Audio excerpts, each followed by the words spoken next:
तो आइए शुरुआत करते हैं इस लेक्चर की। तो सबसे पहले हम ये जानेंगे कि क्रिटिकल एंगल होता क्या है। ओके, तो चलिए, क्रिटिकल एंगल,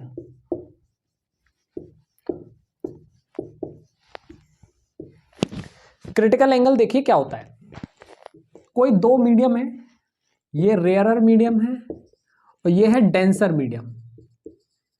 तो जब कोई रे डेंसर से रेयर में जाती है, देखो ऐसे, ठीक है, तो अवे फ्रॉम द नॉर्मल हो जाएगी। तो ये रे जा रही है और ये क्या हो गई, अवे फ्रॉम द नॉर्मल। ये एंगल I1 है, तो यहां पे R1 एंगल पे रिफ्रैक्शन हो गया। फिर थोड़ा सा एंगल और बढ़ाया हमने, इस एंगल को बढ़ा के I2 कर दिया, जिसका एंगल ऑफ रिफ्रैक्शन और भी ज्यादा हो जाएगा R2। फिर हमने थोड़ा सा एंगल ऑफ इंसिडेंस और बढ़ाया, तो एक कंडीशन ऐसे आ जाती है कि एंगल ऑफ रिफ्लेक्शन ये आपका 90 डिग्री हो जाता है, ये 90 डिग्री। ओके, तो जिस एंगल ऑफ इंसिडेंस पे एंगल ऑफ रिफ्रैक्शन 90 डिग्री हो जाता है, उस एंगल को हम कहते हैं क्रिटिकल एंगल। तो ठीक, तो यहां पे क्रिटिकल एंगल IC वो एंगल है जिस पे एंगल ऑफ रिफ्रैक्शन 90 डिग्री होता है, तो इसी को हम कह देते हैं critical angle. Okay, critical angle. Okay, चलिए, तो क्रिटिकल एंगल क्या है? एन एंगल ऑफ इंसिडेंस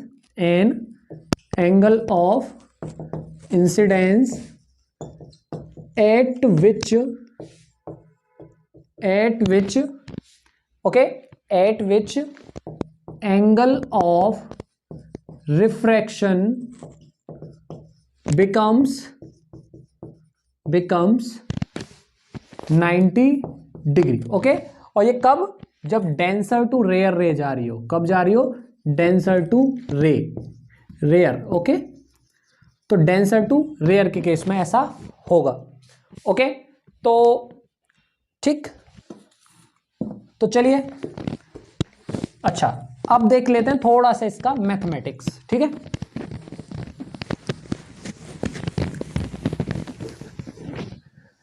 जैसे ये वो एंगल ऑफ इंसिडेंस है जिस पे एंगल ऑफ रिफ्रैक्शन 90 डिग्री हो रहा है। तो रे ऐसे जा रही है अलोंग द इंटरफेस। कैसे जा रही है? Along the interface. ओके, तो अब देखिए, जब 90 डिग्री पे रिफ्रैक्शन हो जाता है, तो देखो सरफेस के अलोंग रे जा रही है कि नहीं।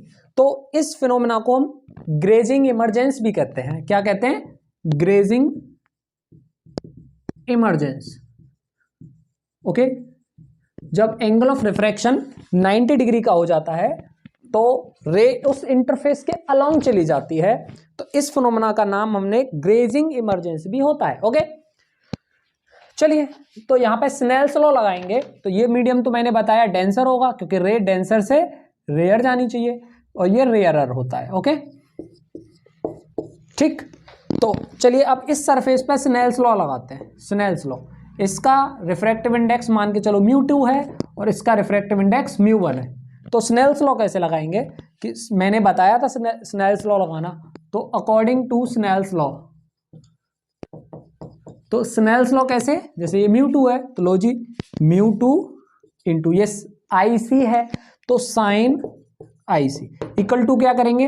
ये वाला एंगल है ना, इसका साइन लेंगे और रिफ्रैक्टिव इंडेक्स का मल्टीप्लाई करेंगे। तो ये यहाँ पे स्नेल्स लॉ अप्लाई हो जाता है। तो देखना, μ2 sine IC equals to μ1। Okay, अब देखना अब देखो sine IC equals to μ1 upon μ2, ये निकल के आ जाता है क्रिटिकल एंगल का साइन। ओके, तो यहां पे μ1 क्या है? यहां पे μ1 है रेयरर मीडियम का रिफ्रैक्टिव इंडेक्स, और μ2 क्या है? डेंसर मीडियम का रिफ्रैक्टिव इंडेक्स। तो साइन IC को तुम ऐसे भी लिख सकते हो, साइन IC रिफ्रैक्टिव इंडेक्स किसका है? रेयरर का। रिफ्रैक्टिव इंडेक्स किसका है? डेंसर का। ओके, तो ये साइन आईसी यहाँ पे इस तरीके से बन जाएगा। Got it? तो चलिए ठीक है, तो आपको एक एग्जांपल बताऊं, जैसे कि एयर और वाटर, एयर और वाटर ये पेयर लेते हैं मीडियम्स का। ओके, तो जैसे मान के चलो ये एयर है और ये वाटर है, तो वाटर क्या है? डेंसर मीडियम है। क्या है? Denser medium. यहाँ पे कोई लाइट डालो, लाइट रे डालो, है ना, और उस एंगल पे ये 90 डिग्री हो जाए। ओके, वो 90 डिग्री हो जाए, तो उस केस में आप देखोगे कि जैसे वाटर का जो रिफ्रैक्टिव इंडेक्स होता है, वाटर का जो रिफ्रैक्टिव इंडेक्स होता है वो होता है 4/3 या फिर 1.33, और जो एयर का रिफ्रैक्टिव इंडेक्स होता है वो होता है 1। ओके, तो यहाँ पे जो क्रिटिकल एंगल आएगा, क्रिटिकल एंगल साइन आई सी, तो मैंने बताया था अभी अभी आपको फॉर्मूला, यहाँ पे रेयरर होगा और यहाँ पे होगा डेंसर। ओके, तो sine I C, sign I C, rarer medium यहाँ पे एयर है, तो एयर का रिफ्रैक्टिव इंडेक्स 1 होता है, और म्यू डेंसर जो कि वाटर है उसका रिफ्रैक्टिव इंडेक्स 4/3 या 1.33 होता है। ओके, तो sine I C sine inverse 1/1.33। Okay, after solution you will got 49 degree, जो कि अप्रॉक्स लगभग 50 डिग्री के आसपास भी जा सकता है, 49 पॉइंट समथिंग होगा, तो 50 डिग्री के आसपास भी जा सकता है। तो ये जो क्रिटिकल एंगल आया वो किसके लिए आया?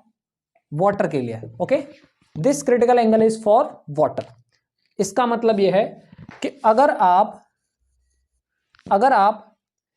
49 डिग्री पे कोई रे इंसिडेंट करोगे जो कि वाटर से एयर में जाएगी, तो वो क्या करेगी? वाटर के अलोंग हो जाएगी, वाटर के अलोंग हो जाएगी, मतलब उसका ग्रेजिंग इमरजेंस हो जाएगा, वो उस मीडियम में नहीं जाएगी, यहाँ पे ऐसे चली जाएगी। ओके, चलिए, तो this was the critical angle, बोले तो an angle of incident at which the angle of refraction becomes 90 degree. Okay, तो आपको क्रिटिकल एंगल यहाँ पे आई होप क्लियर हो गया होगा। अब चलते हैं TIR की तरफ। ओके, तो देखिए TIR, तो TIR से पहले मैं एक और एग्जांपल बता दूं। चलो अभी ले लेते हैं, यहाँ पे मान के चलो ग्लास ले लेते हैं। मेरे पास एक और एग्जांपल है यहाँ पे ग्लास का। ये ग्लास है, ठीक है, तो ग्लास है, तो ग्लास का जो रिफ्रैक्टिव इंडेक्स होता है, तो यहाँ पे मैं जो रिफ्रैक्टिव इंडेक्स होगा ग्लास का जो रिफ्रैक्टिव इंडेक्स होता है वो 1.5 होता है। ठीक, 1.5 रिफ्रैक्टिव इंडेक्स होगा। तो यहाँ पे देखिए ये डेंसर ग्लास है ना, तो लीजिए यहाँ पे 1.5, तो यहाँ पे भी 1.5 ले लीजिए, और आप इसे सॉल्व करते हैं तो ग्लास के केस में 42 डिग्री के आसपास ये बनता है। तो अगर मान के चलो कोई कांच है, ये कोई ग्लास है पूरा, है ना, कांच है ये पूरा, और कांच में अगर आप 42 डिग्री पे, है ना, कोई भी रे इंसिडेंट करते हो तो वो भी इंटरफेस के अलोंग हो जाएगी, बोले तो एंगल ऑफ रिफ्रैक्शन 90 डिग्री हो जाएगा। इस बात को ऐसे भी बोल सकते हैं कि इसका ग्रेजिंग इमरजेंस हो जाएगा। ओके, तो ये था क्रिटिकल एंगल ग्लास के लिए। अब बात करते हैं TIR, टोटल इंटरनल रिफ्लेक्शन। तो चलिए देखते हैं ये क्या होता है। Okay,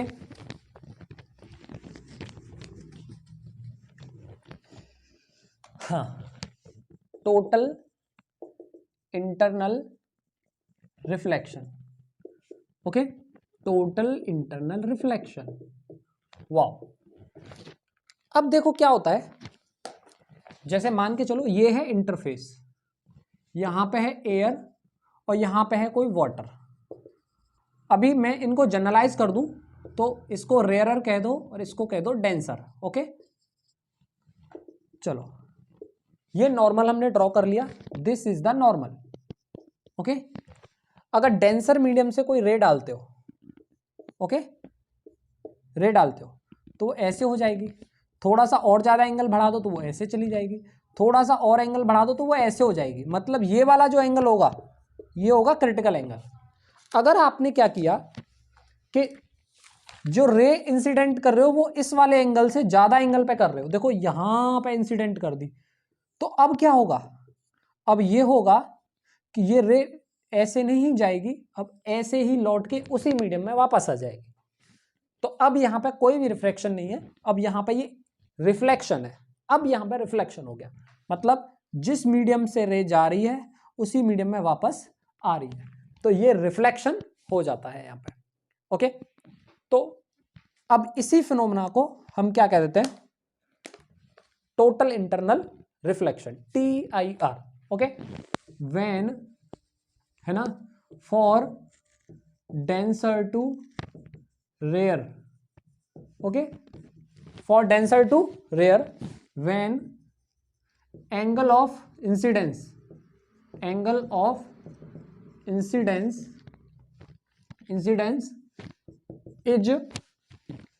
is greater than critical angle, then the ray gets back into the same medium, then the ray gets back into the same medium. Okay, this phenomena is known as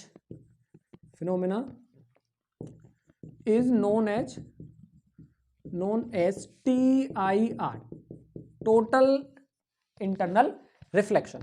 I hope आपको TIR clear हुआ होगा। अब देखिए, अब इसके कुछ factors हैं, है ना, जिस पे ये TIR है ना डिपेंड करता है। तो पहला देखो क्या होता है, अगर मान के चलो, चलिए, तो कुछ फैक्टर्स हैं, factor affecting the TIR। Okay,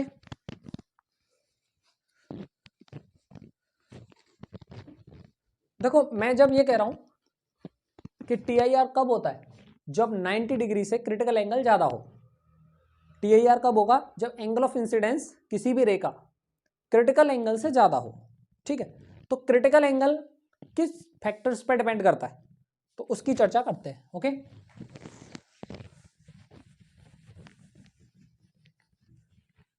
critical angle, देखिए factors affecting the critical angle. Okay, factor affecting the critical angle, देखिए कैसे, कोई भी सरफेस है जैसे जिसका रिफ्रैक्टिव इंडेक्स ज्यादा है तो उसका क्रिटिकल एंगल कम होगा। ओके, उसका क्रिटिकल एंगल कम होगा, मतलब देखिए जैसे यहां पे वाटर है, वाटर का जो क्रिटिकल एंगल है ना, बोले तो ग्रेजिंग इमरजेंस हो रहा है, वो होता है 49 डिग्री पे। ओके, अब जैसे ही आप यहां पे आ जाओगे ग्लास के केस में, तो आपको क्रिटिकल एंगल मिल जाएगा 42 डिग्री पे। ओके, ग्लास के केस में 42 डिग्री पे ऐसे हो जाएगा, ये रे ऐसे आ जाएगी, एंगल ऑफ रिफ्रैक्शन 90 डिग्री हो जाएगा। ओके, तो क्रिटिकल एंगल जब डेंसर मीडियम होता है, डेंसर मीडियम, देखो ये मीडियम डेंसर है, ज्यादा किससे ज्यादा डेंसर है, वाटर से, तो जो मीडियम ज्यादा डेंसर होता है उसका रिफ्रैक्टिव इंडेक्स ज्यादा होता है, और जो रेयरर होता है उसका रिफ्रैक्टिव इंडेक्स कम होता है। तो ग्लास का रिफ्रैक्टिव इंडेक्स ज्यादा है और वाटर का रिफ्रैक्टिव इंडेक्स इतना है। तो देखो वाटर का कितना रिफ्रैक्टिव इंडेक्स है, वाटर का रिफ्रैक्टिव इंडेक्स होता है 1.33, और ग्लास का जो रिफ्रैक्टिव इंडेक्स होता है वो होता है 1.5। जो मीडियम डेंसर है, देखो कांच डेंसर है तो रिफ्रैक्टिव इंडेक्स ज्यादा, और वाटर जो कि रेयर है उसका रिफ्रैक्टिव इंडेक्स कम होता है। ठीक, तो जिसका रिफ्रैक्टिव इंडेक्स ज्यादा उसका क्रिटिकल एंगल कम। ओके, और यहां पे जिसका रिफ्रैक्टिव इंडेक्स कम उसका क्रिटिकल एंगल ज्यादा। ओके, आई होप आपको ये चीज समझ में आई होगी। तो पहला ही हो गया। दूसरा फैक्टर अफेक्टिंग है टेम्परेचर, दूसरा है टेम्परेचर। जैसे टेम्परेचर अगर ज्यादा होगा तो मॉलिक्यूल्स दूर दूर चले जाएंगे, टेम्परेचर अगर ज़्यादा है, मॉलिक्यूल दूर दूर चले जाएंगे, ठीक है, और मीडियम रेयर हो जाएगा। मीडियम क्या हो जाएगा? रेयरर। मीडियम क्या हो जाएगा? रेयरर। मीडियम रेयरर हो जाएगा। मीडियम रेयरर हो जाएगा उसका मतलब क्या है? रिफ्रैक्टिव इंडेक्स कम हो जाएगा। और जिसका रिफ्रैक्टिव इंडेक्स कम होता है, जिसका रिफ्रैक्टिव इंडेक्स कम होता है उसका क्रिटिकल एंगल ज़्यादा हो जाएगा। ओके, उसका क्रिटिकल एंगल क्या हो जाएगा? ज़्यादा हो जाएगा। ठीक, अब बात आती है वेवलेंथ की। वेवलेंथ को देखेंगे तो वेवलेंथ जो होता है, वेवलेंथ क्या होता है कि, एक सेकंड कैमरा देखता हूँ, हाँ, तो वेवलेंथ क्या होता है कि वेवलेंथ पे भी डिपेंड करता है क्रिटिकल एंगल। तो वो कैसे डिपेंड करेगा कि वेवलेंथ अगर हमारी ज़्यादा है, वेवलेंथ ज़्यादा है तो रिफ्रैक्टिव इंडेक्स कम होता है। वेवलेंथ ज़्यादा होती है तो रिफ्रैक्टिव इंडेक्स कम होगा, और उस समय जब रिफ्रैक्टिव इंडेक्स कम हो जाता है तो फिर आईसी बढ़ जाता है। ओके, फिर आईसी बढ़ जाता है। ठीक है, ये थोड़ा फील नहीं आता है ना, पर जैसे जैसे हमारे इसे जैसे जैसे आगे बढ़ेंगे तो ये चीज़ें खुद ब खुद समझ में आती है समय के अनुसार। तो अभी आप इसे याद रखें कि वेवलेंथ जब बढ़ती है तो रिफ्रैक्टिव इंडेक्स कम हो जाता है, और अभी उसका क्रिटिकल एंगल क्या हो जाता है? ज़्यादा। चलो मैं एक बार प्रयास करता हूँ। जैसे विबग्योर होता है, विबग्योर, ये 7 कलर्स होते हैं स्पेक्ट्रम में लाइट के। तो वेवलेंथ जो चलती है वो यहाँ से यहाँ चलती है, तो लोएस्ट वेवलेंथ इसकी होती है, ठीक है, और हाईएस्ट वेवलेंथ इसकी होती है, हाईएस्ट वेवलेंथ इसकी होती है। ठीक है, तो सबसे कम जो डेविएशन होता है, सबसे कम डेविएशन इसका होता है, और सॉरी रेड का होता है, और सबसे ज़्यादा डेविएशन इसका होता है। ठीक है, जहाँ पर डेविएशन अगर ज़्यादा है वहाँ पे क्रिटिकल एंगल सबसे कम होता है। देखो कैसे, आपको बता रहे हैं कि ये मान के चलो कोई प्रिज्म है और यहाँ से लाइट जाती है और आपने पढ़ रखा होगा ये 7 कलर्स में टूट जाती है। ओके, तो 1 2 3 4 5 6 और एक 7। ठीक है, तो विबग्योर कैसे होता है? तो ये विबग्योर होता है, विबग्योर ग्योर। तो आप देखेंगे जो सबसे कम वेवलेंथ होती है वो वायलेट की होती है। तो वायलेट की सबसे कम वेवलेंथ होती है, जो कि वायलेट का सबसे ज़्यादा डेविएशन होता है। तो सबसे कम वेवलेंथ, सबसे ज़्यादा डेविएशन।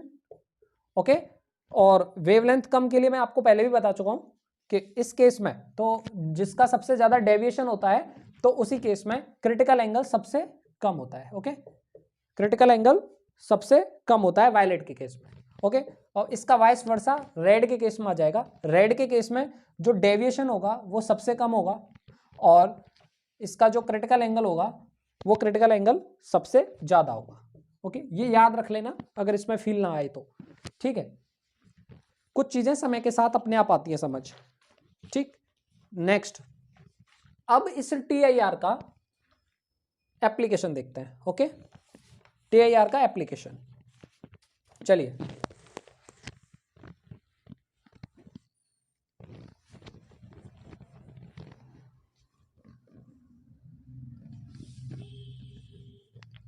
TIR का एप्लीकेशन देखिए। Okay, application of TIR, application of TIR, total internal reflection का एप्लीकेशन। एक तो पहला, इसको इससे हम टोटली रिफ्लेक्टिंग प्रिज्म बना सकते हैं, टोटली रिफ्लेक्टिंग प्रिज्म। जैसे पहला, जैसे मान के चलो ये कोई प्रिज्म है, ठीक है, जिसका ये एंगल भी 45 है और ये एंगल भी 45 है। ठीक है, तो ऑब्वियसली जब दो एंगल बराबर हैं तो ये साइड भी इसकी दोनों बराबर होंगी। ठीक, अगर मान के चलो है ना, और ये ग्लास का बना हुआ है, ग्लास का, और ग्लास में मैंने आपको बताया था ग्लास डेंसर है, और इसका जो क्रिटिकल एंगल होता है वो 42 डिग्री होता है। ग्लास के केस में जो क्रिटिकल एंगल होता है 42। अगर किसी भी ग्लास की सरफेस पे 42 डिग्री एंगल से ज़्यादा एंगल ऑफ इंसिडेंस पे कोई रे को इंसिडेंट करोगे तो वहाँ पे TIR फिनोमेना हो जाएगी। कैसे, देखिए, मान के चलो ये रे आई, ओके, ये रे हमने बाहर से इंसिडेंट करी, तो ये सरफेस है, इस प्रिज्म की, प्रिज्म बना हुआ है ग्लास से, ओके। तो ये नॉर्मल है, तो नॉर्मल के अलोंग ऐसे सीधी चली जाएगी, जैसे ये नॉर्मल होता है ना, अगर रे ऊपर से ऐसे डाल रहे होते तो वो पार चली जाती किसी सरफेस से, ओके। अच्छा, अब ऐसे आगे, ठीक है, तो तुम देख रहे हो कि ये 90 डिग्री हो गया, 90 डिग्री है ये, ओके। रे ऐसे चली गई, ठीक, ये 90 डिग्री है। अब 90 और 45, ठीक है, तो अब ये 90 और 45, तो बचा कुछ एंगल ये भी क्या हो जाएगा 45, ओके। क्योंकि इस ट्राइंगल के तीनों एंगल्स का सम 180 डिग्री होता है, तो ये 40, तो यहाँ पे भी 40 लेना पड़ेगा, तब ये 90 मिलके 180 बनाएगा, तो इस वजह से ये भी 40 हो गया। तो ये रे ऐसे इंसिडेंट हो रही है। अगर यहाँ पे अगर नॉर्मल ड्रॉ करोगे, तो नॉर्मल ड्रॉ करोगे वो कुछ इस तरीके से नॉर्मल आएगा, परपेंडिकुलर टू द सरफेस, ये सरफेस है इसके परपेंडिकुलर, ऐसे नॉर्मल आएगा। तो ये रे ऐसे इंसिडेंट करोगे और ये रे ऐसे चली जाएगी, ओके। तो आप देख रहे हो जैसा कि ये वाला एंगल है ये 45 है, ठीक, तो ये वाला एंगल भी 45 हो जाएगा, क्योंकि टोटल ये 90 डिग्री होता है, ओके, इधर। अब वैसे ही आप देख रहे हो ये 45 है, ठीक, ये वाला 45 है, तो ये पूरा भी 45 है, और सिमिलरली ये भी 45 हो जाएगा, और ये भी 45 हो जाएगा, क्योंकि ये 45 है, और ठीक है, और ये यहाँ पे 90 डिग्री होगा, ठीक। तो रे ऐसे चली जाएगी, मतलब रे ऐसे आई और ऐसे चली गई, तो यहाँ पे TIR हो रहा है, इसे कह रहे हैं टोटल इंटरनल रिफ्लेक्शन। आई होप आपको ये बात समझ में आ गई होगी, ठीक है। तो रिफ्लेक्शन जब हो रहा है तो इसका मतलब है जैसे ये 45 है, तो रिफ्लेक्शन में एक लॉ होता है कि ये भी क्या होगा 45, तो देखो ये ऐसे जा रही है ना, तो जब ये 45 है तो ये भी क्या होगा 45, तो बचा को चाहिए अपने आप भी 45 हो जाएगा, क्योंकि टोटल ये 90 डिग्री का एंगल होता है, ओके। तो इस प्रकार के ये जो प्रिज्म है ना, इस प्रकार का जो प्रिज्म बनता है, टोटल इंटरनल रिफ्लेक्शन फिनोमेना इसके अंदर होती है, ओके। तो इसकी सरफेस को कुछ इस प्रकार बनाया जाता है कि जिस पे एंगल ऑफ इंसिडेंस उसके क्रिटिकल एंगल से ज्यादा मिल जाए। नेक्स्ट, अब एक दूसरा और प्रिज्म है, उसे देखते हैं, ठीक है। अब इसी का एक दूसरा भाई है, उसे देखते हैं। चलिए देखो, एक ये है, ये एक प्रिज्म है, ओके, इसी का सेकंड टाइप है, ओके, ठीक है, इसी का सेकंड टाइप है, इसको 1 ले लेते हैं, ठीक है, इसका सेकंड टाइप है। तो देखो ये एंगल भी 45 डिग्री का है, और ये एंगल भी 45 डिग्री का है, ओके। अच्छा, तो ऑब्वियसली ये वाली साइड और ये वाली साइड बराबर होंगी, क्योंकि जब दो एंगल बराबर, दो साइड्स भी बराबर, आइसोसेलेस ट्रायंगल हो जाता है, ओके। तो ये प्रिज्म है। अगर यहां से आप रे इंसिडेंट करते हो वैसे नॉर्मली इसके, तो जब कोई सरफेस ऐसे होती है तो उस पर अगर कोई रे उसके नॉर्मल के अलोंग ही इंसिडेंट करी जाती है तो वो पार चली जाती है, तो वही यहाँ पे रे ऐसे पार चली जाएगी यूँ, ओके। तो ये 90 डिग्री है, जब ये 90 डिग्री है तो ये वाला एंगल कितना हो जाएगा 45 डिग्री, क्योंकि इन सबको मिला के 180 कंप्लीट करना है, ठीक। अच्छा, अब ये 45 हो गया।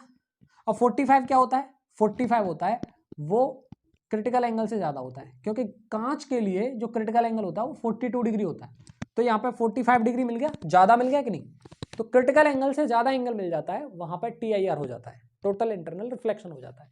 तो टोटल इंटरनल रिफ्लेक्शन हो गया, तो इसका मतलब ऐसे होगा, ये इस सरफेस के अंदर नहीं जाएगी, लौट के आएगी रे, क्योंकि टोटल TIR क्या था, ऐसे करके जाना, जैसे ये नॉर्मल है और ये क्रिटिकल एंगल से ज़्यादा हो गया, तो लौट के उसी में आती थी रे, उसी मीडियम में आती थी, ठीक। तो वही चीज़ हम यहाँ पे कर रहे हैं।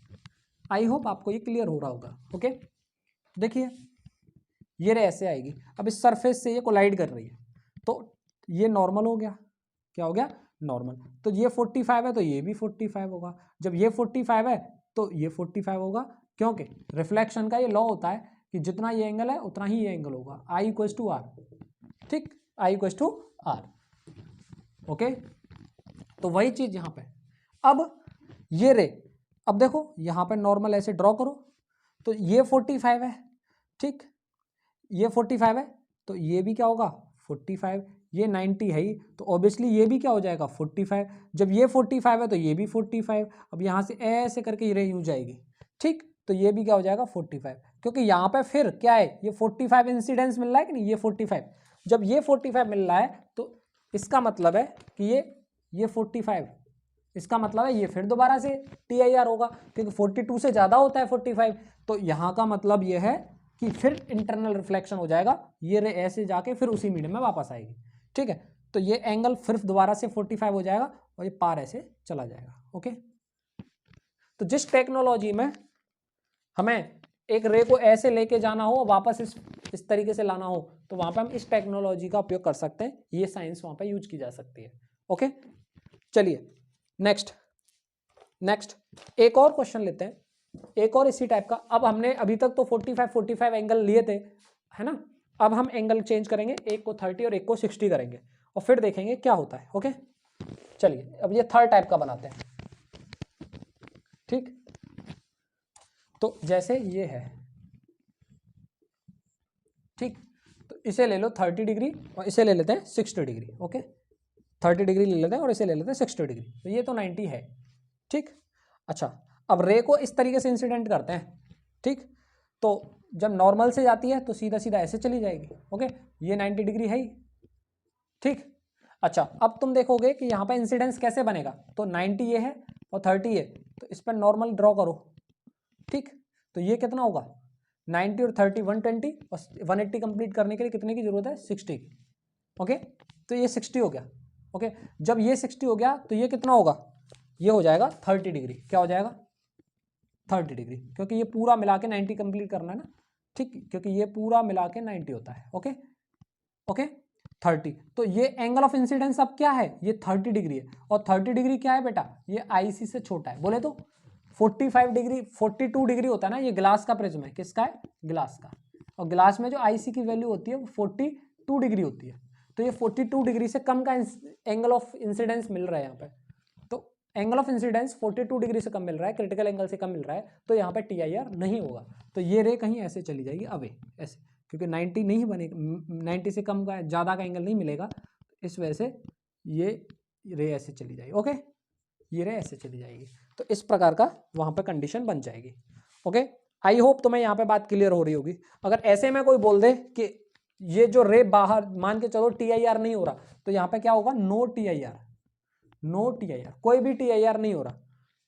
ठीक है, वो बाहर रे निकल रही है प्रिज्म से, इसी सरफेस से बाहर जा रही है, तो वो कितने एंगल पे बाहर जा रही है। अगर कोई ये पूछ ले तो आप किस तरीके से करोगे। ठीक है, तो बाहर मीडियम एयर है, ठीक, ये अंदर तो ग्लास है ही। ठीक, तो ग्लास का जो रिफ्रैक्टिव इंडेक्स होता है वो 1.5 होता है। ओके, 1.5 या 3/2 भी बोल सकते हैं। ओके, तो आप इस आर को कैसे निकालोगे, तो ये सरफेस हो गई। अब इस सरफेस पे स्नेल्स लॉ लगा लो। इस सरफेस पे स्नेल्स लॉ कैसे लगाएंगे, क्योंकि ये एंगल ऑफ इंसिडेंस आई हो गया। ठीक, तो इसका साइन ले लो और ये जो मीडियम है वो ग्लास है, इसका मल्टीप्लाई कर दो। ठीक है, रिफ्रैक्टिव इंडेक्स का। ओके, इक्वल्स टू, अब दूसरे वाले मीडियम में रह गई, सरफेस ये है, एक बार इसका देखते हैं, एक बार उसका देखो। ठीक है, तो उसका एंगल आर है, तो साइन आर ले लो। और बाहर का रिफ्रैक्टिव इंडेक्स क्या है, एयर, तो 1 है, तो 1 ले लो। ठीक है, तो ये हो गया। इसका रिफ्रैक्टिव इंडेक्स होता है 3/2, साइन 30 की वैल्यू होती है 1/2 इक्वल्स टू ये साइन आर। ठीक है, तो 3/4 साइन आर, तो साइन आर इक्वल्स टू 3/4 और R equals to sine inverse 3/4, यही आंसर है। ओके, तो यही आंसर है जो कि लगभग 49 डिग्री के आसपास आता है। ओके, ठीक, तो आई होप तुम्हें ये चीज क्लियर होगी। यहाँ पे TIR नहीं हो रहा, और TIR नहीं हो रहा तो एंगल ऑफ रिफ्रैक्शन क्या होगा, ये हमने निकाल के दिखा दिया। ओके, चलिए एक और क्वेश्चन करते हैं। ठीक, हाँ, ये सारे बच्चे नोट्स है ना, ये जो मैं करा रहा हूँ बोर्ड पे, यही नोट्स मैं आपको प्रोवाइड करा दूंगा। आप मेरे व्हाट्सएप नंबर 8445929264 पे आप मैसेज करेंगे। ओके, तो आपको इसके नोट्स मिल जाएंगे, और मैं तो आपको बोलूँगा कि नोट्स मिल जाएं, नोट्स की हार्ड कॉपी निकाल के आप सामने लेके बैठें और वीडियो के साथ पढ़ें, तो नोट्स आपके हाथ में हो, तो आपको और भी ज़्यादा फील आएगी। ओके, ठीक है, चीज़ों में गहराई भी बनेगी। नेक्स्ट,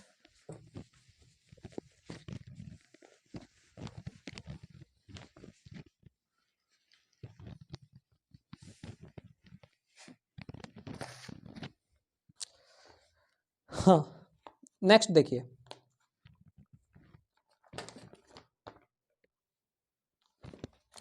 चलो एक क्वेश्चन और करा देते हैं आपको। ठीक है, तो नेक्स्ट देख लीजिए। नेक्स्ट क्या है, नेक्स्ट क्वेश्चन कहता है कि ये कोई एक प्रिज्म है, ओके, ये कोई प्रिज्म है, कहीं किसी एक लिक्विड में रखा हुआ है, ठीक है, तो it is placed in a liquid,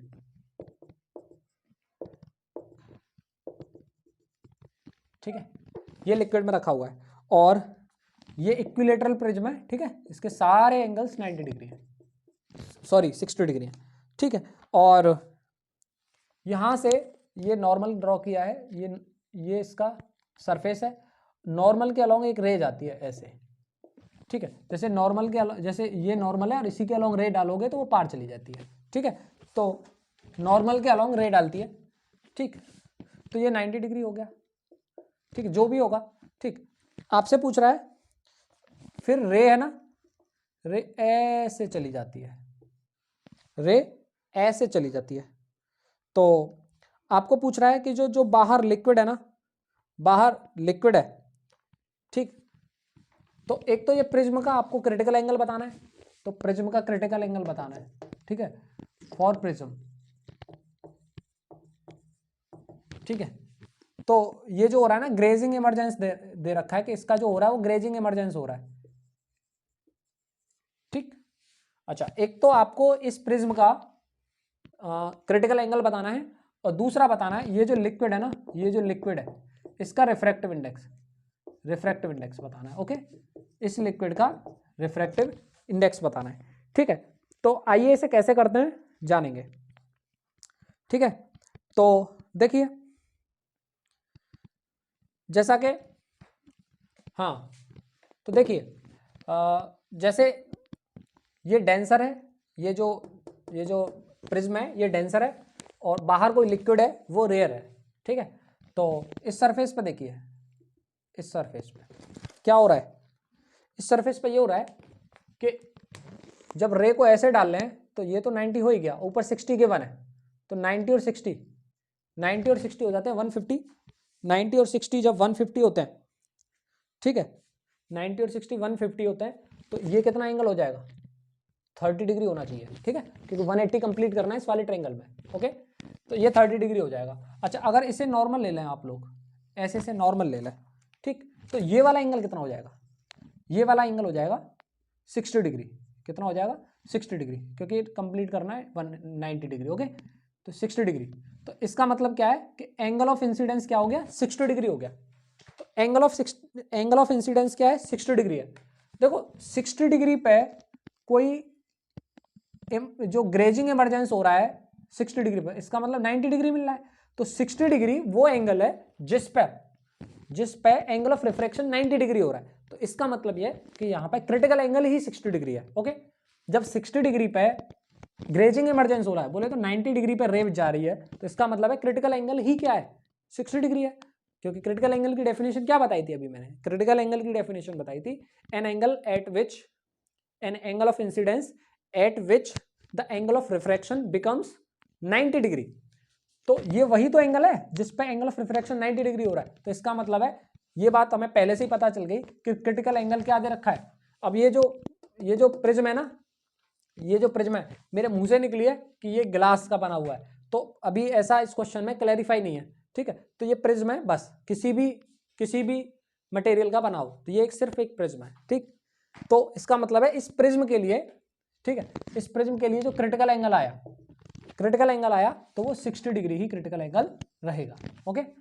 now अब बात करते हैं कि इसका रिफ्रैक्टिव इंडेक्स, बाहर के लिक्विड का रिफ्रैक्टिव इंडेक्स, बाहर के एंगल का रिफ्रैक्टिव इंडेक्स, जैसा कि मैंने बताया था कि जो साइन IC होता है वो क्या होता है, refractive index of rarer upon refractive index of denser, अभी मैं बता के आया हूं आपको पीछे, ठीक है, क्रिटिकल एंगल वाले फॉर्मूले में, ठीक है, तो रेयरर मीडियम ये है, डेंसर मीडियम ये है, रे यहाँ से डेंसर से रेयर जाना चाहती है, ठीक है, बट वो बीच में इंटरफेस के अलोंग हो जाती है, ठीक है, तो साइन IC साइन 60 डिग्री हो गया, IC तो 60 डिग्री है, ये निकाल के रखा है हमने पहले।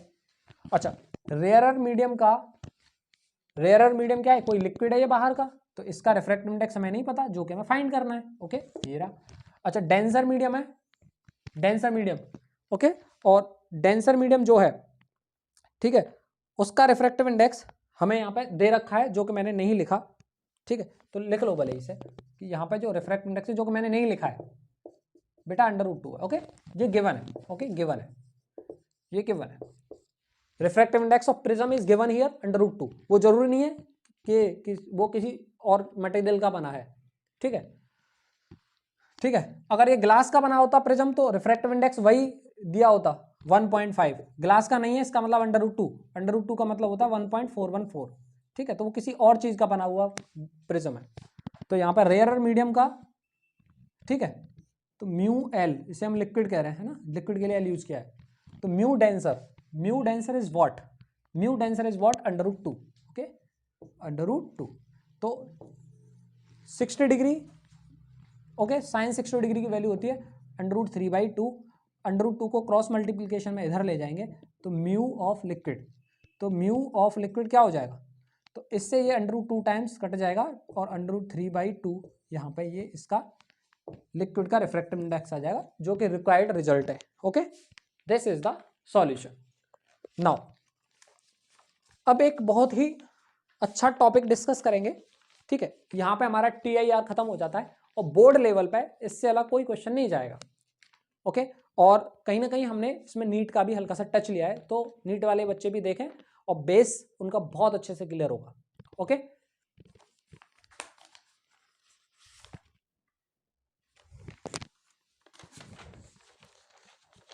चलिए अब पढ़ेंगे हम रिफ्रैक्शन फ्रॉम स्फेरिकल सरफेस। तो सारे बच्चे हैं ना, नोट्स के लिए मैं कह रहा हूं नोट्स जरूर ले लें, आपके लिए नोट्स बहुत ही हेल्पफुल रहेंगे, हैंड रिटन नोट्स हैं। ओके, हैंड रिटन में फीलिंग होती है क्योंकि वो किसी हाथों से बना हुआ होता है। Okay,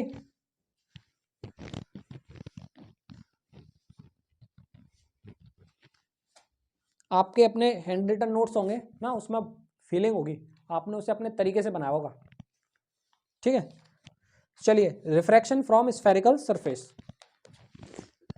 refraction from spherical surface. प्यारे बच्चों, आपको एक बात बता दूं ना, रिफ्रैक्शन तभी होता है जब दो मीडिया होते हैं, ठीक है, कोई एक डेंसर और कोई एक रेयर, ये दो मीडियम होंगे तभी आपका रिफ्रैक्शन हो सकता है, ठीक है। तो वो कैसे, तो एक मीडियम के लिए रिफ्रैक्टिव इंडेक्स, दूसरे के लिए रिफ्रैक्टिव इंडेक्स, ठीक है। अब स्फेरिकल सरफेस है तो सरफेस स्फेरिकल हो सकती है, कॉनकेव या कॉन्वेक्स, तो हम पहले कॉन्वेक्स लेंगे, अभी कॉन्वेक्स पढ़ेंगे, ठीक है। तो कॉन्वेक्स से हम सारे रिजल्ट्स निकाल लेंगे, ठीक है। अगर कॉनकेव आता है तो जो फॉर्मूला ऑब्टेंड होगा, जो रिजल्ट्स निकलेंगे कॉन्वेक्स से, वही वहां पे हम यूज कर लेंगे, वहां से हमारा काम चल जाएगा, ठीक है। करने का थोड़ा सा तरीका चेंज होगा पर आपको सॉल्यूशन करना आ जाएगा। मैं कॉन्वेक्स कराऊंगा, कॉनकेव की अगर केसेस बनते हैं तो भी आप उसी तरीके से कर पाओगे। नेक्स्ट, अब देखिए, मान के चलिए कि ये सरफेस है ना, देखो स्फेरिकल हो गई कि नहीं, और मैंने ये स्फेरिकल सरफेस कैसे ली है, कॉन्वेक्स, ठीक है। अच्छा, बीचों से मैंने एक प्रिंसिपल एक्सिस या फिर रेफरेंस लाइन खींच ली, इसे हम कहते हैं रेफरेंस लाइन, रेफरेंस लाइन, ठीक है। अच्छा, ये हो गया पोल, इसको हम कह देते हैं पोल, ठीक, ये हो गया पोल। और ये जो मीडियम है वो रेयरर है, ठीक, जिसका रिफ्रैक्टिव इंडेक्स μ1 है, और ये मीडियम डेंसर है, इसका रिफ्रैक्टिव इंडेक्स μ2 है। ओके, जिसका रिफ्रैक्टिव इंडेक्स क्या है, μ2 है। या फिर ये बोल सकते हैं कि ये जो मीडियम है वो मीडियम, ठीक है, रेयर डेंसर छोड़ो, जैसे भी है मैं आपको बताऊं कि ये वो मीडियम है जहां पे ऑब्जेक्ट रखा है और जिससे रे निकलेगी। ओके, जिससे रे निकलेगी, तो ये रहा ऑब्जेक्ट। ओके, और ऑब्जेक्ट यहाँ पे हम पॉइंट ऑब्जेक्ट लेते हैं, यहाँ पे कुछ ध्यान रखने वाली बात है इस डेरिवेशन में। तो यहाँ पे जो ऑब्जेक्ट लेंगे वो कैसा होगा, पॉइंट ऑब्जेक्ट, पॉइंट ऑब्जेक्ट। तो और सारे देखो, अगर यहां से रे जा रही है, यू एक रे, दो रे निकालिए, एक तो रे ऐसे, तो यहां पर अगर नॉर्मल बनाओगे तो वो रे सीधी चली जाएगी। ओके, अच्छा, एक रे ऐसे निकालिए और यहां पर नॉर्मल ड्रॉ करिए, ठीक है, नॉर्मल ड्रॉ कर लिया, तो ये मीडियम रेयर है और ये है डेंसर। तो ये कैसा मीडियम लिया था हमने, रेयरर, ये लिया डेंसर। तो रेयरर से डेंसर जाने में क्या होगा, रे नॉर्मल की ओर बेंड होगी। तो देखिए ये रे जा रही है और ये नॉर्मल आ गया, ऐसे बेंड होगी, ठीक। तो ऐसे रे बेंड होगी। तो देखना एक रे ऐसे निकली और एक रे ऐसे निकली, दोनों जाके यहाँ पे इंटरसेक्ट कर रही हैं, दोनों इंटरसेक्ट कर रही हैं, ठीक है। तो ये दोनों कहाँ पे इमेज बना देंगी, यहाँ पे इमेज बना देंगी, यहाँ पे क्या बना देंगी, इमेज। ओके। अच्छा ये जो स्फेरिकल सरफेस होती है ना, ये स्फेरिकल सरफेस है, कॉन्वेक्स है, तो कहीं ना कहीं जैसे कॉन्वेक्स ये लेंस होता था ना, तो कहीं ना कहीं ऐसे करके पूरा स्फीयर बनाओ और जहां पे इसका सेंटर मिले वहां तक की डिस्टेंस को क्या कहते थे, सेंटर ऑफ कर्वेचर। क्या कहते थे, सेंटर ऑफ कर्वेचर। तो ये जो कर्वेचर है ना, ये जो कर्वेचर है इसका पूरा एक स्फीयर सा खींच दीजिए और यहां से सेंटर तक की दूरी जो होती थी ना, उसे हम कहते थे सेंटर ऑफ कर्वेचर। तो ऐसे ही ये एक स्फेरिकल सरफेस है, ओके। तो इसका भी कहीं ना कहीं क्या होगा, सेंटर ऑफ कर्वेचर होगा। तो बीच में हमें कहीं सेंटर ऑफ कर्वेचर भी दिखाना पड़ेगा।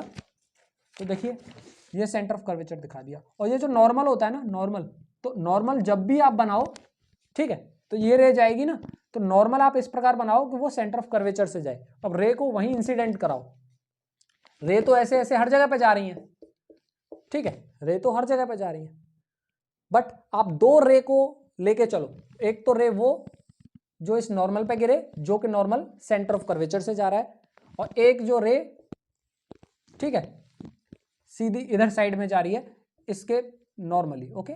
यहाँ पे एक नॉर्मल अपने आप ऐसे ड्रॉ कर लो, ठीक है। थोड़ा सा हौच पौच हो रखा है तो मैं सबसे पहले से ठीक करना चाहूंगा, ओके। हाँ ठीक, ये ऑब्जेक्ट हो गया, यहाँ पे ऑब्जेक्ट लेते, ठीक है, ये ओके, ठीक। चलो ये सेंटर ऑफ कर्वेचर, ये ऑब्जेक्ट है, ऑब्जेक्ट की इमेज यहाँ पे बनेगी, ठीक। अच्छा ये जो होता है ये पोल होता है। अब यहाँ से एक परपेंडिकुलर ऐसे डालो, यहाँ से एक परपेंडिकुलर डालो, ठीक है, यहाँ से परपेंडिकुलर डालो तो ये बना दिया, मान के चलो पी डैश। क्या बना दिया, पी डैश, इसको हम पी डैश कह रहे हैं। तो आप बेटा एक बात ध्यान रखें कि ये जो डिस्टेंस होती है ना, पी डैश, ये वेरी स्मॉल डिस्टेंस होती है। एक्चुअली ये होल फिनोमेना होती है, ये सारे एंगल बहुत छोटे होते हैं, ये आई, ठीक है। तो ये जो नॉर्मल है ना, यहाँ से एंगल ऑफ इंसिडेंस हो गया, ये एंगल ऑफ रिफ्रैक्शन हो गया, ठीक है। तो ये जो एंगल होता है ना, जैसे एल्फा हो गया, इसको ले लो बीटा, तो ऑब्जेक्ट के लिए आप एल्फा लें, इमेज के लिए बीटा लें, और सेंटर ऑफ कर्वेचर के लिए जो के अलोंग जो नॉर्मल जाता है उससे आप गामा लेंगे, तो उससे ये गामा लेंगे, ठीक है। तो इस तरीके से, और ये पी डिस्टेंस बहुत स्मॉल लेंगे आप, क्योंकि ये बहुत स्मॉल डिस्टेंस होती है, क्योंकि ये एल्फा वाकई में बहुत छोटा होता है। देखो फील करो एक बार, मान के चलो एल्फा बहुत छोटा और ये ऐसे है ना, ये एल्फा बहुत छोटा है, ये बहुत छोटा है, लो जी बहुत छोटा है। तो देख रहे हो ये जो लेंथ है वो जस्ट इसी के बराबर है ना, इधर की जो लेंथ है वो जस्ट इसी के बराबर है ना। तो ज़्यादा कोई फर्क नहीं पड़ता रियलिटी में देखा जाए, क्योंकि सारे एंगल बहुत छोटे होते हैं, इस वजह से पी और ये पी डैश होता है ना, ये भी बहुत स्मॉल हो जाता है। जैसे ऐसे नीचे दबाओ तो ये यहाँ पे, ये यहाँ पे, तो बहुत छोटा आ जाएगा ना ये। तो इसमें क्या अंतर रह गया, ये डिस्टेंस में और बहुत कम अंतर रह गया, ठीक है। तो कोई ज़्यादा इतना वो नहीं आता। तो पी डैश को आप बहुत स्मॉल डिस्टेंस मानेंगे, ओके। चलिए नेक्स्ट, ओके। तो इसका नामकरण कर दीजिए थोड़ा सा, है ना, नामकरण कर दीजिए इसका नामकरण करके मैं इस हाइट को ले रहा हूं h, ठीक है। देखना सारे एंगल बहुत छोटे होते हैं, ठीक है, alpha beta and gamma, all angles are very very small, बहुत छोटे होते हैं, ठीक है। तो देखना 10 एल्फा, एक बार कैमरा देखना पड़ेगा कि इधर साइड का आ रहा है कि नहीं आ रहा है, ठीक है। 10 एल्फा परपेंडिकुलर अपॉन में बेस, तो 10 एल्फा परपेंडिकुलर में अपॉन बेस। तो सारी डिस्टेंसेस पोल से मेजर की जाती हैं, ये तो आप पहले भी 10th क्लास में पढ़ चुके होंगे कि सारी डिस्टेंसेस पोल से मेजर की जाती हैं, या तो पोल से इधर या पोल से इधर।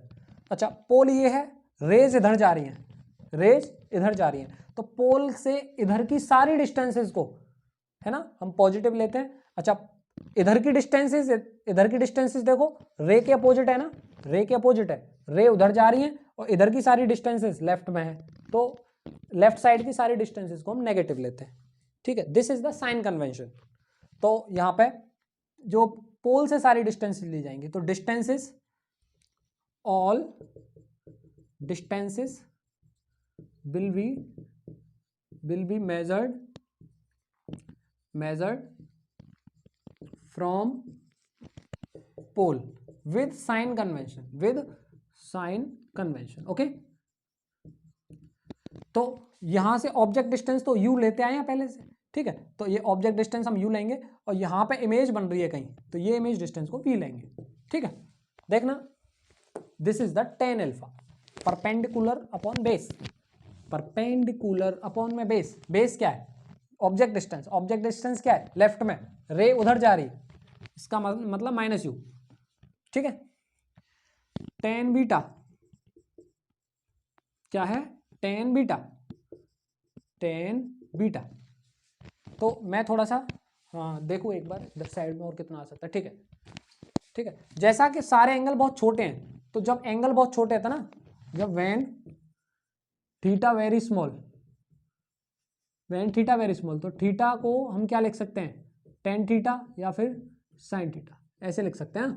तो tan थीटा मतलब थीटा, तो ऐसे ही अल्फा मतलब tan अल्फा, ये आ गया, ठीक। नाउ बीटा देखना, बीटा को हम क्या लिख सकते हैं, tan बीटा, और tan बीटा क्या होता है, tan बीटा होता है, देखिए tan बीटा एंगल ये है, परपेंडिकुलर अपॉन बेस, तो परपेंडिकुलर क्या है, परपेंडिकुलर है हमारा h, और बेस क्या है, यहां से यहां तक की डिस्टेंस। देखो चाहे तो डिस्टेंस यहां से यहां तक की ले लो, और चाहे डिस्टेंस जैसे p डैश आई ले लो या p आई ले लो, अरे या तो ले लो, देखो मैं यहां पे लिख रहा हूं, या तो ले लो p डैश तो बहुत स्मॉल है ना, तो यहां पे देखो इसका मतलब ये है कि p डैश आई है ना, p डैश आई, और ये चाहे ये ले लो p आई, दोनों बराबर है, क्योंकि सिर्फ इतने का ही तो अंतर है जो बहुत छोटा है, ठीक है। तो आप ये बात ध्यान रखें कि ये डिस्टेंस बहुत छोटी है,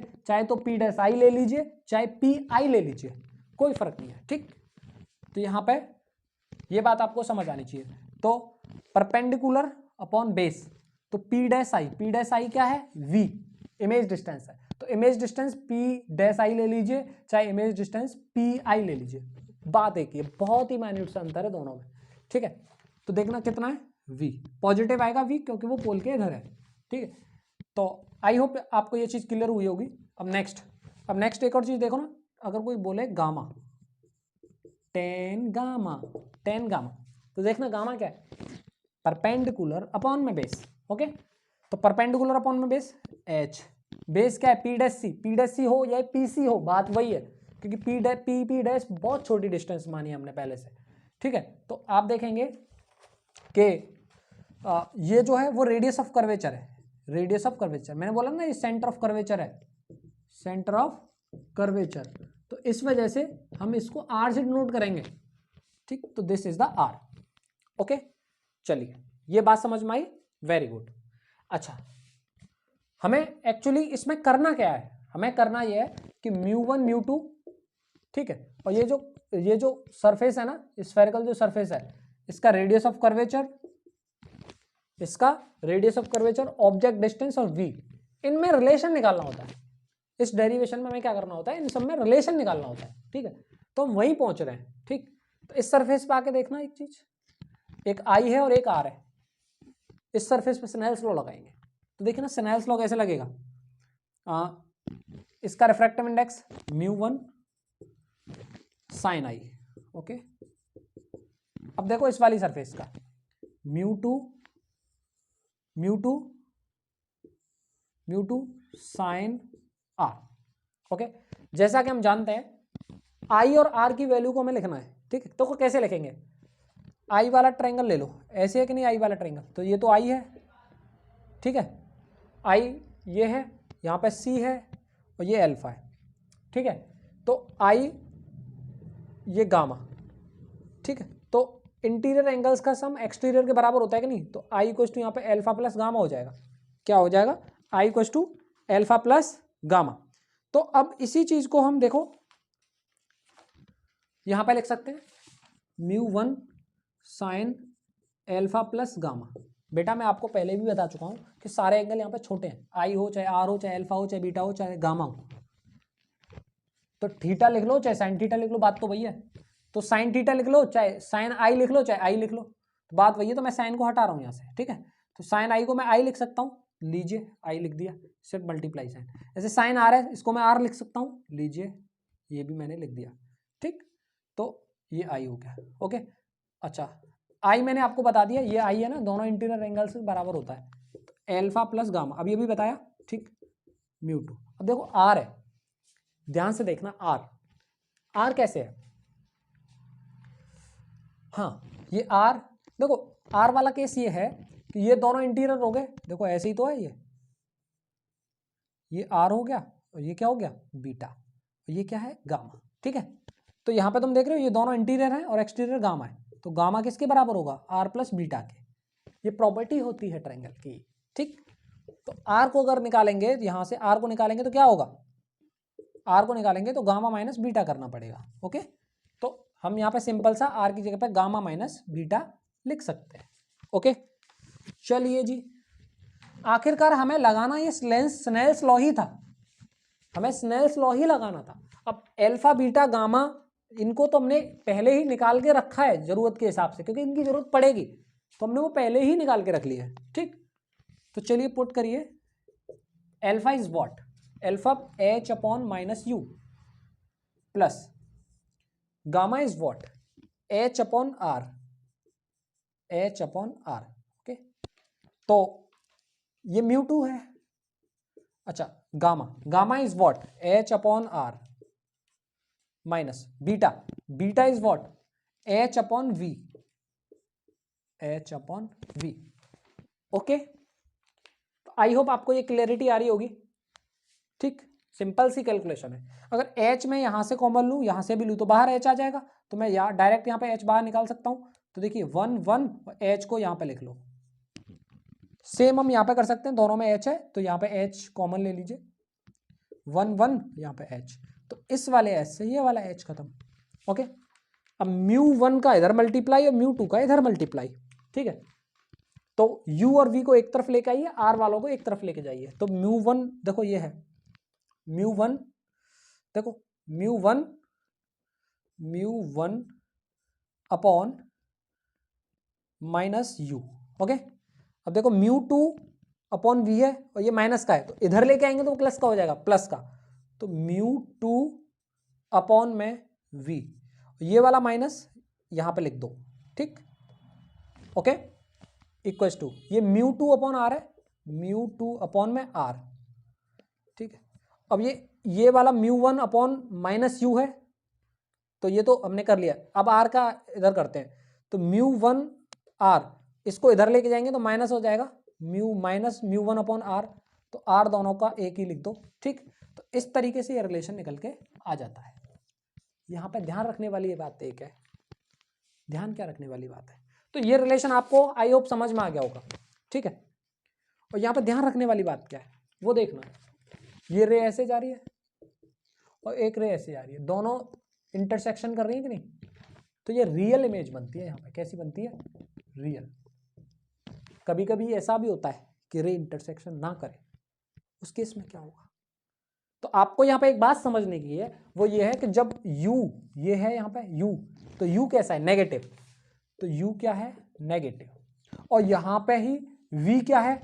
पॉजिटिव, v क्या है? पॉजिटिव। देख रहे हो ना, u पोल के इधर है और v किधर बना? इधर, तो एक का साइन नेगेटिव आएगा ऑब्जेक्ट डिस्टेंस का, और इमेज डिस्टेंस का साइन क्या आ जाएगा? पॉजिटिव। तब जब ये दोनों अपोजिट हों, इसका मतलब है रे कैसी है?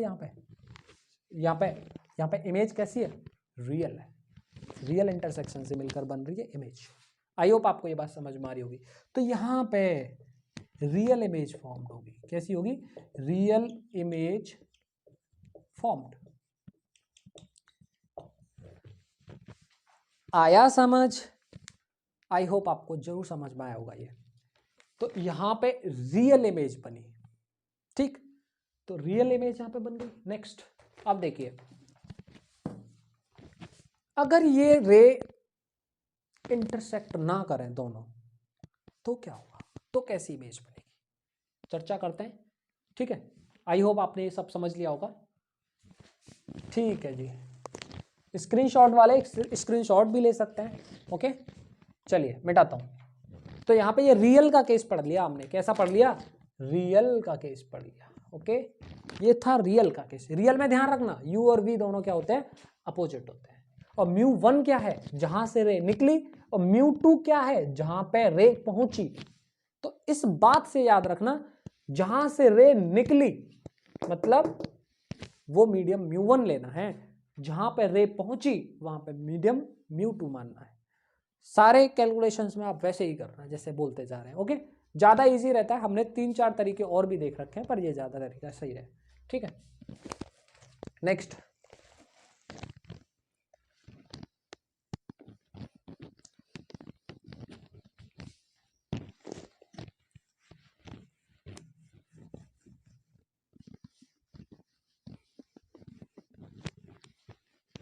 ठीक है, कंपैरेटिवली बताते हैं, थोड़ा कंपैरिजन करके बताते हैं वर्चुअल कैसे बनेगी। अब तो रियल हो गया ना, देखो मान के चलो ये सरफेस है, ठीक है, ये ऑब्जेक्ट है, यहां से रह गई, ये नॉर्मल है, नॉर्मल बताया सेंटर ऑफ कर्वेचर से लेते हैं, ओके। तो अगर रे मान के चलो ज्यादा झुकी तो यहां पे रे पहुंच जाएगी ऐसे, ये आई है ये आर है, ठीक। तो एक रे ऐसे निकाल देते हैं, दोनों रे मिलके यहां पे इमेज बना देते हैं, वो होती है रियल। वर्चुअल में क्या होगा देखना, ये सरफेस है, ओके, ये ऑब्जेक्ट ले लिया, यहां पर रे है, मैं थोड़ा सा पास में ऑब्जेक्ट लेता हूं, रियलिटी ऑब्जेक्ट पास में भी चला जाता है तो वर्चुअल बनती है, ठीक है। ऑब्जेक्ट को थोड़ा सा इधर ले गए, अब रे क्या होगा, अब रे जो रिफ्लेक्ट करेगी वो अब क्या होगा, रेयर टू डेंसर ही है, देखो ये रेयर मीडियम है μ1 और ये μ2 है, डेंसर मीडियम है, ओके। अब रे मान के चलो इतने के बराबर बेंड नहीं हो रही है, वो कम बेंड हो रही है, देखो बेंड लो जी कम हो रही है, देखो रे जाना तो ऐसे था, वो ऐसे जा रही है, ठीक, बेंड हो रही है कि नहीं। देखो ये नॉर्मल है, क्या है, ये नॉर्मल है, ये नॉर्मल है, ये वाला देखो ये रे है, जाना उसे ऐसे था, तो नॉर्मल की ओर बेंड हो रही है कि नहीं हो रही है, बेंड हो रही है ना। इस केस में ज्यादा हो रही थी और इस केस में कम हो रही है, बेंड हो रही है, ठीक है। तो एक रे को ऐसे निकालो, एक्चुअली ये पूरा सिस्टम बहुत छोटा होता है, तो इसका मतलब ये एंगल भी सारे छोटे होते हैं, इसी वजह से तो हम एंगल छोटे ले रहे थे, ठीक है। मान के सरफेस बहुत छोटी है, ऐसे ऐसे कोई पाइप है, पाइप ओके, उसमें पानी ऐसे भर रहा है, बाहर कोई ऑब्जेक्ट रखा है, ठीक। तो ऐसे बहुत छोटे एंगल होते हैं, ये बहुत छोटे एंगल होते हैं, ओके। हाँ तो देखना, अगर कोई यहां पे आई लगा के देखे, आई लगा के देखे, आई से आई लगा के देखे, वाह वाह क्या बात है, ठीक है। तो ये डेंसर इधर साइड में लिख देते हैं, ओके, इसे ले रहे हैं μ2। तो यहां पर कोई आई लगा के देखे, ठीक है, आई लगा के देखे ऐसे, और ये दोनों रे इस आई पे, अब आई तो बहुत बड़ी बनानी पड़ेगी, लो जी ऐसे बना, बड़ी बना लो, ये दोनों रे किसी का आंख पे जाएंगी, तो ऐसा लगेगा उसको दोनों यहाँ पे आके कहीं मिल रही है, लेकिन पीछे प्रोड्यूस करना है, ऐसे थोड़ा सा लाइन को ऐसे प्रोड्यूस कर दो थोड़ा सा, तो ये रे ऐसा लगेगा यहाँ से आ रही है, ये रे ऐसे आ रही है, ये रे ऐसा लगेगा यहाँ से आ रही है, तो इसका मतलब इस ऑब्जेक्ट की इमेज यहाँ पे बनेगी, क्या बनेगी, इमेज। बेटा ये वर्चुअल है कि नहीं, क्या है, ये वर्चुअल इमेज है। देखो रियलिटी में कहीं कोई इंटरसेक्शन नहीं हो रहा दो रेज का, बस ऐसा लग रहा है कि ये पीछे से आ रही है, इसका मतलब वर्चुअल इमेज है, ओके, वर्चुअल रे से मिलकर बनी है, ठीक। तो इस केस में ठीक है, इस केस में क्या होगा, देखो ये ऑब्जेक्ट डिस्टेंस u हो गई, तो देखो ये नेगेटिव होगी कि नहीं। अब देखो इमेज क्या हो गई, यहाँ पे ये इमेज है कि नहीं v, और पोल ये है, तो v क्या होगी, यहाँ पे ये भी नेगेटिव होगी, ये भी क्या होगी, नेगेटिव होगी, ठीक है। तो इन दोनों केसेस में डिफरेंस समझ में आ जाएगा कि यहां पे तो बनी रियल इमेज, ठीक है, और इस जगह पे बनी वर्चुअल इमेज। क्या बनी? Virtual image. आई होप आपको ये चीज समझ आ रही होगी जो मैं कहना चाहता हूं। ओके, यहां पे ये बनी वर्चुअल इमेज। ओके, तो देखना वर्चुअल इमेज, यहां पे तो आप u क्या लोगे? देखो u है, यहां पे तो u नेगेटिव आएगा, और यहां पे v इधर बन रहा है, इमेज इधर बन रही है, तो v क्या आएगा? पॉजिटिव आएगा। v क्या आएगा? पॉजिटिव। जब साइन अपोजिट है तो रियल, और जब साइन सेम है तो virtual. Opposite sign real image, okay, और सेम साइन तो क्या आ जाएगा? Virtual image. क्या आ जाएगा? Virtual image. आपको कैसे पता चलेगा? डायग्राम आपको कैसे पता चलेगा कि रे ज्यादा झुक रही है या कम झुक रही है? तो जब क्वेश्चन दिया जाए ना, तो आप पहले क्वेश्चन करना, न्यूमेरिकल वैल्यू से क्वेश्चन कर लेना। अगर v आपका वहां पे नेगेटिव आ जाए, v नेगेटिव आ जाए तो समझ जाना कि वो बेंड कम हो रही है। v आपका पॉजिटिव आ जाए तो समझ लेना बेंड ज्यादा हो रही है, तो उस हिसाब से आप डायग्राम बना लेना क्वेश्चन में। नहीं बात समझ में आई? एक क्वेश्चन कराते हैं तब समझ में आएगी बात, ठीक है? चल,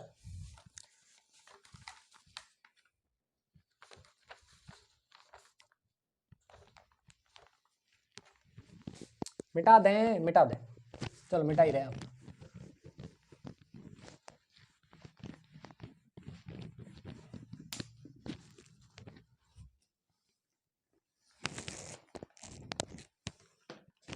निकल और गया, चलो ठीक है। एक एनसीईआरटी का क्वेश्चन लेते हैं। ओके, क्वेश्चन क्या कहता है? क्वेश्चन कहता है एक पॉइंट सोर्स है जो एयर में है और स्फेरिकल ग्लास सरफेस पे वहां से लाइट गिरती है, ठीक है। एक पॉइंट सोर्स है, चलो जी, लो जी, ये ग्लास सरफेस है, ये पॉइंट सोर्स है, ठीक है, ये पॉइंट सोर्स है। तो ऑब्जेक्ट मान लो इसको, जहां से लाइट आ रही है वो ऑब्जेक्ट है, ठीक। और ये जो रिफ्रैक्टिव इंडेक्स है वो 1.5 दे रखा है। यहाँ पे तो ये एयर है, क्या है? एयर है, तो ये 1 लेंगे। ओके, अच्छा, रेडियस ऑफ कर्वेचर है ना, ये रेडियस ऑफ कर्वेचर सी, तो वो उसमें दे रखा है कि 20 सेंटीमीटर है। क्या है? 20 सेंटीमीटर। नोट्स में क्वेश्चन अच्छे से लिखा है डिटेल्ड में, मैं आपको डाटा बोर्ड पे लिखा देता हूँ, फिर सॉल्व कर लेंगे। ओके, ठीक है। तो मुझे ऐसा लग रहा है कि मैंने बीच बोर्ड में बना दिया है डायग्राम, मुझे लेफ्ट में बनाना चाहिए और भी। तो लीजिए, लेफ्ट में ये ऑब्जेक्ट हो गया जो कि यहाँ से कितनी दूरी पे रखा है? 100 पे। ओके, 100 सेंटीमीटर पे ये ऑब्जेक्ट रखा है, यहाँ से रे जा रही है, ठीक। और ये जो कर्वेचर है, इसका रेडियस ऑफ कर्वेचर है वो कितने का दे रखा है? ये दे रखा है आपको 20 सेंटीमीटर का। कितने का? 20 सेंटीमीटर का दे रखा है। ओके, ठीक है। आपसे पूछता है कि वो eight what position the image will be formed, किस पोजीशन पे इमेज बनेगी? Eight what position, eight what position image will be formed. तो ये तो इसका जो डेंसर मीडियम है ना, ये तो दे रखा है आपको 1.5, ठीक है। और ये रेयर मीडियम है, ये एयर है, जो तो 1 लेना पड़ेगा। ओके, तो चलिए करते हैं। तो एट व्हाट पोजीशन, जब एट व्हाट पोजीशन कह रहा है तो इसका मतलब क्या? इमेज डिस्टेंस की है बात कर रहा है वो। तो देखना, इमेज डिस्टेंस पूछ रहा है वो। क्या पूछ रहा है? इमेज डिस्टेंस पूछ रहा है।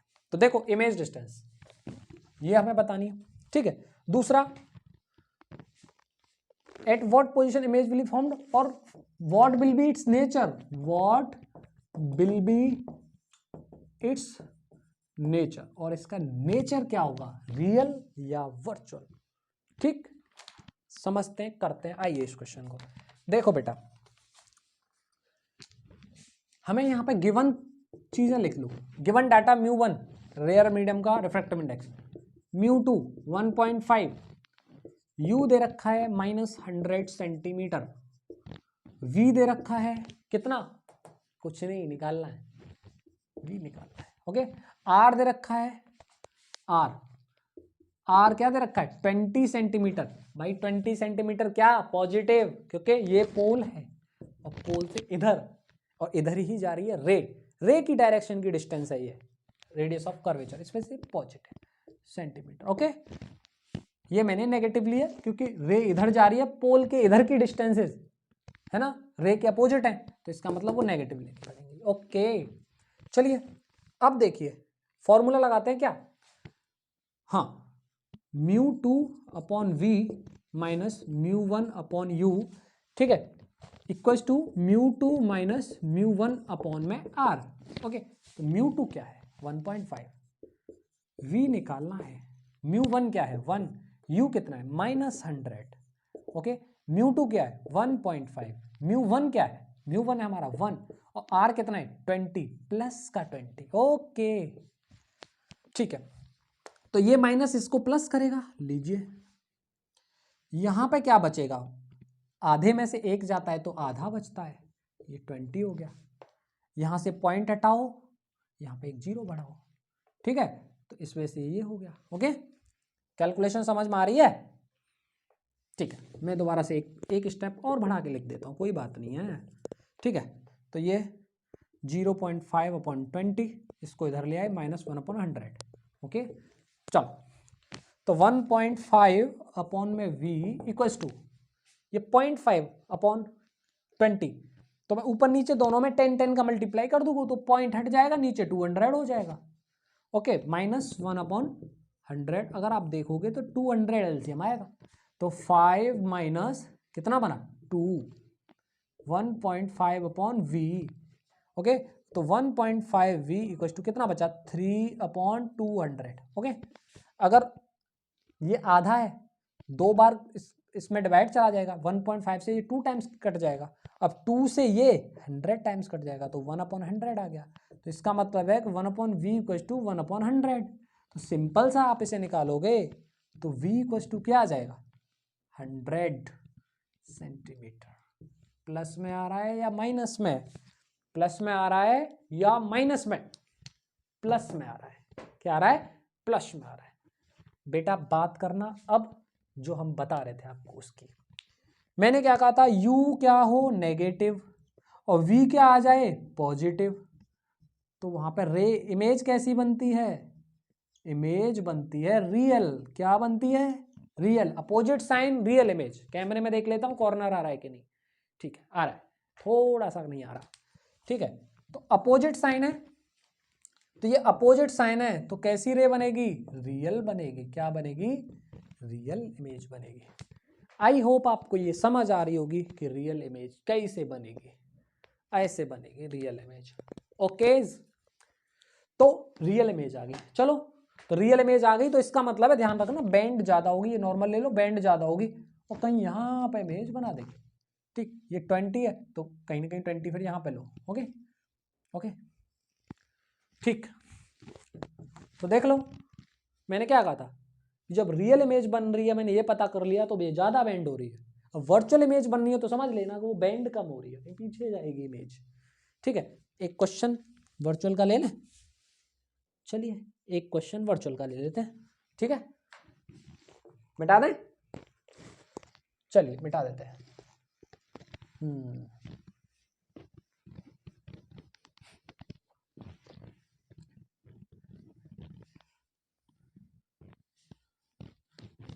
अगर आप कमेंट करके मुझे ये बता दें कि क्लास में कुछ कमी चल रही है तो वो ठीक हो सकती है, अब वो तो बच्चे ही बताएंगे ना, मैं अपने स्टूडियो में क्या कर सकता हूँ, यहाँ पे छोटा सा स्टूडियो है मेरा, ठीक है, मुझे पता ही नहीं चलेगा तो मैं कैसे और अच्छा कर पाऊँगा। आप लोगों की रेस्पॉन्सिबिलिटी बनती है कि थोड़ा सा जुट जाएं, साथ दें, ठीक है, हम तो नए नए यूट्यूबर्स हैं, समझने में थोड़ा सा टाइम लगेगा, कोई चीज़ गलत भी हो सकती है, तो अगर कहीं आपको कोई चीज़ नज़र आती है और भी अच्छा कर सकते हैं, चाहे वो टेक्नोलॉजी से रिलेटेड बात हो, चाहे वो कंटेंट से रिलेटेड बात हो, डिलीवरी से रिलेटेड बात हो, तो आप बता सकते हैं, ठीक है।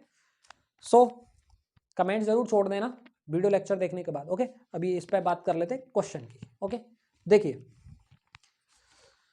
हाँ, find the position and nature of the image, find the position and nature of the image, find the position and nature of the image.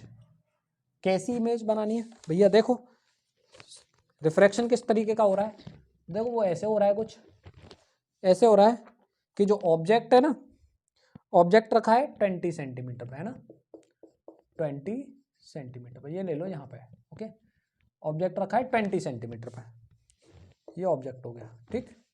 अच्छा, रेडियस ऑफ कर्वेचर इसकी 10 सेंटीमीटर की है, रेडियस ऑफ कर्वेचर 10 सेंटीमीटर की है, okay, ये 10 centimetre हो गया, okay, radius of curvature इसकी 10 सेंटीमीटर की है, ठीक है। तो ऑब्जेक्ट फिर थोड़ा सा और दूर बढ़ा लो, okay, radius of curvature 10 centimetre की है। अच्छा, तो यहाँ पे तो ये वाटर है, वाटर का रिफ्रैक्टिव इंडेक्स कितना होता है 4/3, और यहाँ पे ग्लास है, क्या है, ग्लास, कांच है, तो इसका जो रिफ्रैक्टिव इंडेक्स है μ2 ले लो, डेंसर है ना ये, इस वजह से, तो μ2 को ले लो आप 3/2 होता है, ओके, तो ये μ1 हो गया, μ1, ठीक। तो आपसे पूछा जाता है eight what position nature of image आपको बतानी है, नेचर ऑफ इमेज बतानी है और आपको पोजीशन बतानी है। तो जब वो पोजीशन की बात कर रहा है इमेज की, eight what position and nature of the image, ठीक है, तो पोजीशन बतानी है, ठीक है, व्हाट विल बी, ठीक है, चलो, नेचर ऑफ द इमेज। आइए, तो यहां पे μ1 क्या दे रखा है, μ1 है 4/3, μ2 है वो क्या है 3/2, ठीक है, u क्या दे रखा है, ये 20 है ना, ठीक है 20, तो ये लेफ्ट साइड में ये पोल है, ओके, यहां से रे ऐसे जाएगी, ठीक, यहां से रे ऐसे जाएगी, तो ये u की वैल्यू नेगेटिव ली जाएगी 20 सेंटीमीटर, ओके, ये r है, r कितना है 10 सेंटीमीटर, और 10 सेंटीमीटर ये क्या आप किस में लिया जाएगा, ये लिया जाएगा आपका प्लस में, पॉजिटिव में, क्योंकि इधर साइड में और रे भी इधर जानी है, तो जिस डायरेक्शन में रे जानी है अगर उस डायरेक्शन की डिस्टेंस ले रहे हो तो पॉजिटिव होगा, तो ये पॉजिटिव, ओके। तो आइए वो फॉर्मूला लगाते हैं, ठीक है, तो फॉर्मूला होता है μ2/v minus μ1/u equals to μ2 minus μ1/r, okay, तो μ2 इज व्हाट 3/2, v निकालना है, माइनस μ1 माइनस μ1, 3 इंटू u क्या है, u ऑब्जेक्ट डिस्टेंस है, ठीक है, μ1 को तो रखो, तो μ1 है 4/3, ओके, 4/3 हो गया, और u की वैल्यू -20, ओके, μ2 क्या है, μ2 3/2 minus μ1 is what 4/3, this is what r ये रहा, ओके।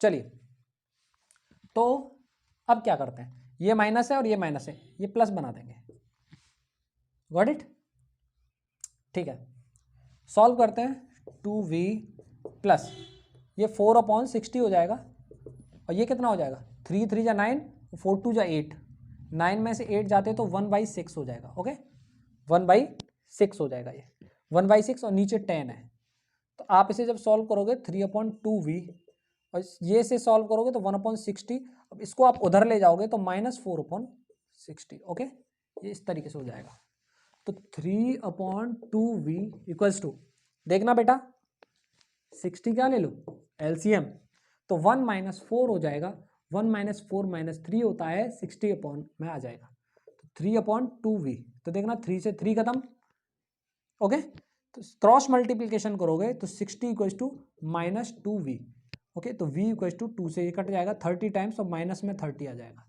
माइनस का 30 सेंटीमीटर, ओके।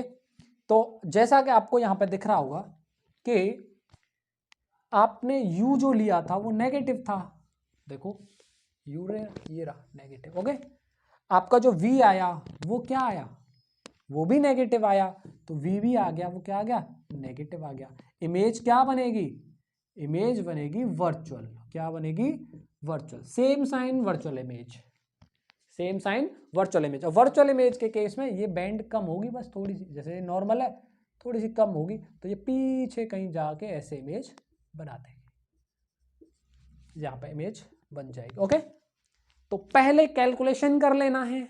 ओके, पहले कैलकुलेशन करना है फिर डायग्राम बना लेना है। तो यहाँ पे ये तरीका ज़्यादा अच्छा रहेगा। बात आई समझ में? तो आज का लेक्चर हम करते हैं यहीं समाप्त।